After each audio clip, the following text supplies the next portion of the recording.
মুন্সিগঞ্জে মাওয়ায় বিক্ষোভ, ৩০ মিনিট পর পদ্মা সেতু যান চলাচল শুরু। কোটা সংস্কার আন্দোলনকারীদের বিক্ষোভে পদ্মা সেতু আধা ঘন্টার বেশি সময় ধরে যান চলাচল বন্ধ ছিল। পরে বেলা 12:30টার কিছু আগে যান চলাচল স্বাভাবিক হয়।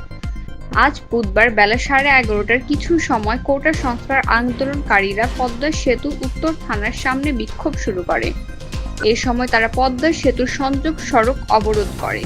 এতে করে দুই পাশে আটকে পড়ে যানবাহন। পরে ঘটনাস্থলে পুলিশ উপস্থিত হলে আন্দোলনকারীদের সঙ্গে পুলিশের সংঘর্ষ হয়। পরে পুলিশে আন্দোলনকারীদের ছত্রভঙ্গ করে দিলে যান চলাচল স্বাভাবিক হয়।